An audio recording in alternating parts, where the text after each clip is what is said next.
Olá, bem-vindos! Eu sou André Maurício e abro as portas do meu ateliê para compartilhar com você exercícios de desenho e pintura. Você que é amante do desenho e sonha em aprender desenho, segue agora um exercício bem bacana para a gente aprender a identificar os espaços vazios. Bom, pessoal, então o exercício de hoje consiste a gente identificar espaços vazios. Aqui eu tenho a foto que eu retirei do Guia de Animais Brasileiros, né? É a foto do Pica-Pau do Campo, do Eduardo Félix Justiniano. Então, aqui eu tenho o espaço vazio que está representado com os traços, né, que eu fiz antes, no papel vegetal, para mostrar o que é esse espaço vazio, que não deixa de ser o fundo do desenho. São as áreas vazias, né? Então esse é o espaço negativo. Então se temos esse espaço como negativo, o pássaro é o espaço positivo. Então sempre uma composição vai ter relação de espaços positivos e espaço negativo. Agora, como que nós vamos fazer esse exercício? Então aqui eu tenho uma sugestão que é você vire o desenho voltado na posição de cabeça para baixo, vire o desenho ao contrário.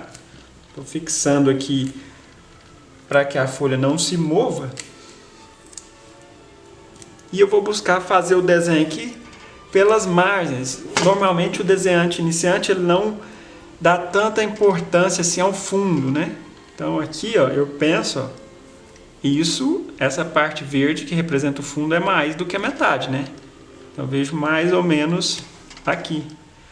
Se estiver errado ou certo, eu posso conferir, mas lembrando, em proporção a gente mede primeiro para depois ter... desculpa. Em proporção a gente faz primeiro para depois medir. Então aqui eu tenho um outro espaço, que é esse outro espaço verde. Ó. Ele vai subindo um pouco, desce um pouquinho, então vai subindo, desce um pouquinho e faz isso. Depois eu tenho outro espaço verde e esse outro espaço aqui, ó, que fica perto desse final. Aqui eu tenho uma parte que ocupa mais do que a metade. Lembrando, eu faço primeiro a parte do desenho de uma forma mais livre e depois eu faço as medidas para conferir. O desenho é sempre uma coisa que está em constante ajuste. Então esses seriam os espaços vazios. Só que, para me ter certeza, agora eu vou fazer as medições e fazer as correções necessárias.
Bom, então é isso. Esse é o desenho mais aproximado que eu fiz relacionando apenas os espaços vazios. Então o foco é a gente fazermos exercícios que busquem sempre visualizar a parte do espaço vazio. O que temos aqui agora é a mesma foto, porém agora uma outra ideia de fazer esse exercício, que é ampliando. Então às vezes surge uma dificuldade no momento de ampliar. Como eu faço, né? O que eu fiz? Medi a foto. Ela tem 10 centímetros por 14. Então eu vou ampliar em 2 vezes. Eu multipliquei 10, deu 20. Eu já fiz a marca no meio. E a altura, que é 14, multipliquei por 2 também, deu 28. Então a ideia é essa, fazer o mesmo formato aqui, porém duplicado, para me aproveitar o máximo possível a folha. Mas daí você pode estar se perguntando, mas a imagem está errada, ela está de cabeça para baixo. Lembrando, eu deixei de propósito mesmo, porque quando a imagem fica de cabeça para baixo, a gente identifica melhor as formas. E para de nomear as coisas, né? Igual aqui eu penso uma forma lembrando um triângulo, esse verde.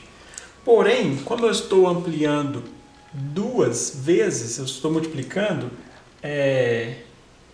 todo tamanho que aqui tiver uma determinada medida, ao passar para cá, ela tem que ser o dobro. Então a forma de conferir agora muda. Aqui eu tenho essa parte que está no meio, um pouco mais alta. Daqui, dessa parte, aqui é o centro, aqui eu dividi de novo meio do meio. Então aqui está dividido de novo meio do meio. Então isso daqui até que tem 20, aqui tem 10. Aqui eu fiz uma pequena marcação de 5, que é a metade desse tamanho. Aqui eu vejo que essa parte forma um círculo, um semicírculo, que passa acima dela. Depois eu tenho esse outro espaço vazio verde, que se eu considerar esse espaço todo, parece que ele ocupa uma parte menor do que a metade. Parece que essa parte aqui de cinza está maior, né, do que a metade. Então lembrando, a forma de eu conferir isso é o que eu tenho aqui, como aqui eu estou ampliando 2 vezes, aqui vai ter que ser o dobro. Então quando a gente acerta, ótimo, que bom, a gente continua. Quando a gente erra, aí tem que corrigir, é normal fazer essa correção. Aqui eu venho subindo com essa linha e percebo que ela fez uma curva nesse lugar. Então esse lugar é um pouco acima desse. Só que o que acontece de erro que eu vejo comigo no começo e hoje com os alunos, é que eles fazem essa curva bem próxima do mesmo tamanho aqui, só que eu tenho que considerar isso aqui, ó, é o dobro nessa área aqui. Então eu vejo isso, esse tamanho que está aqui, aqui ele tem que ser tem que ser um tamanho duplicado. Então eu tenho aqui a altura que essa linha tem que acontecer. Agora eu comparo a proporção aqui na largura. 1, 2. Então tem que diminuir essa parte. Então esse foi o equívoco que eu tive. Eu achei, o olho da gente engana muito a gente. Então eu achei que tivesse que ser maior aquela parte, não é tão maior do que eu imaginava. Esse bico, porém, passa depois daquela curva. E mais ou menos aqui, nesse lugar.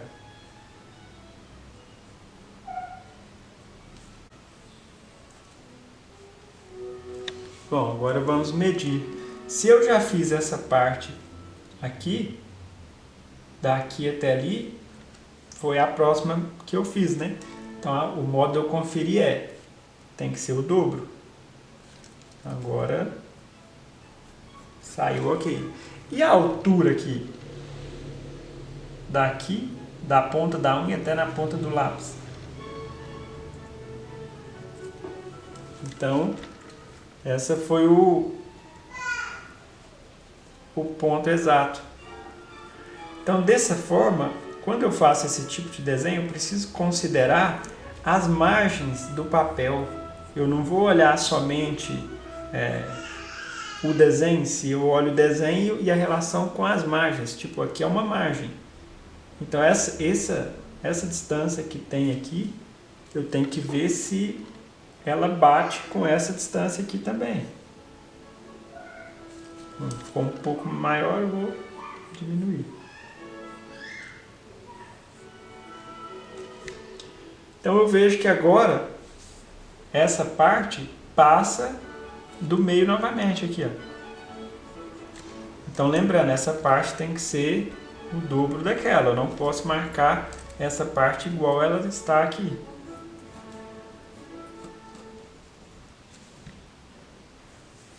Bom, se dando sequência, eu vou fazendo assim.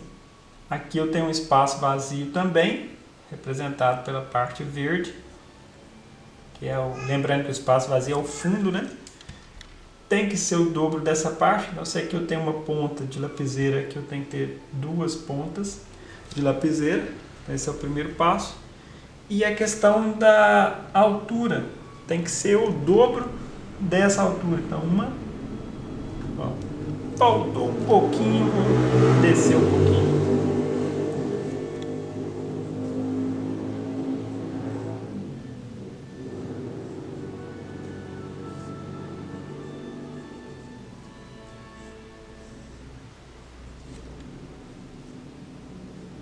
Lembrando, eu tenho que considerar as margens. Então eu penso aqui, ó, tá um pouco antes do canto.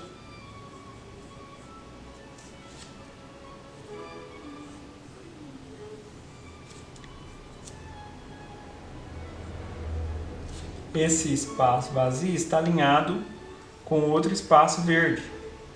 E é um triângulo. Então eu vejo quantos eu posso analisar assim, se esse triângulo está 2 vezes aquele, então não está, então eu fiz ele maior agora, e na altura também, ele tem que ficar o dobro daquele triângulo que eu estou aumentando 2 vezes. Então se eu estivesse aumentando 3 vezes, aí seria 3 e assim por diante.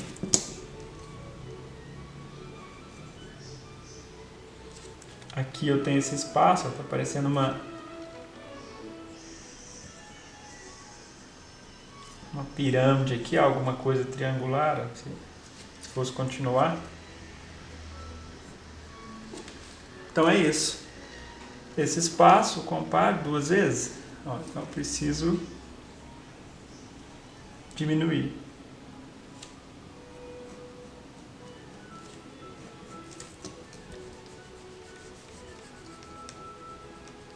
Lembrando que o tempo inteiro em desenho é muito comum um ajuste.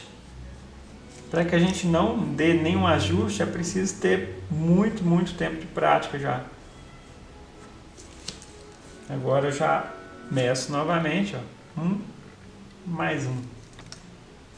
Então vai terminar aqui.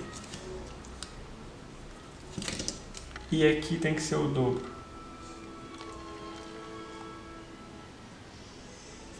Porque não adianta também eu fazer o desenho e não ter senso crítico, né? Pensar assim, o desenho está muito bom. Eu preciso ter essas medidas para que eu possa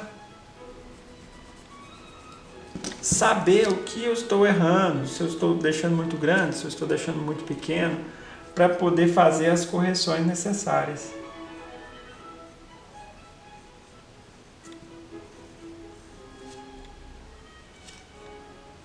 Depois de um pouco mais definido, eu já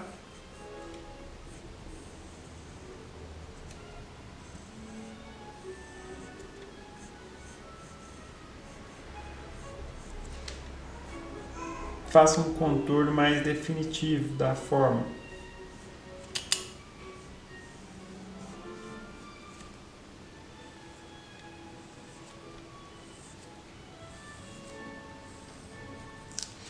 Certo? Então esse é o exercício de hoje. A gente aprender a focar nos espaços vazios e como também já dando uma adiantada aí na questão de ampliação e focar em observar sempre o desenho voltado de cabeça para baixo para que a gente desenvolva o senso de observar mais os espaços do que a forma em si. Muito obrigado por você me acompanhar até o final de mais um vídeo. Então, para reforçar essa ideia de espaço vazio, vem dar 2 exemplos importantes que a gente pode perceber. Desenhando com o lado direito do cérebro é um grande livro que ensina sobre o desenho da escritora Beth Edwards. Ela escreve aqui, ó, sobre espaço vazio, capítulo 7 inteirinho. Então é um livro bacana e uma recomendação que eu passo. Outro livro também é o Desenho e Pintura, da Nova Cultural, que logo os espaços vazios, básicos no desenho. Vou até ler uma frase aqui que eu achei bem bacana da gente frisar. Na verdade, ao esboçar os vazios, o desenhista está ao mesmo tempo esboçando as figuras e vice-versa. Então é isso. Mas o simples fato da gente conhecer a teoria não significa que a gente já vai saber na hora da prática. Então é preciso esforçar bastante, dedicar, empenhar para fazer bastante exercício aí, pelo menos toda semana um pouquinho, para desenvolver isso. Então, mais uma vez, obrigado. Se você gostou, curte, compartilha, se inscreva no nosso canal e até o próximo vídeo.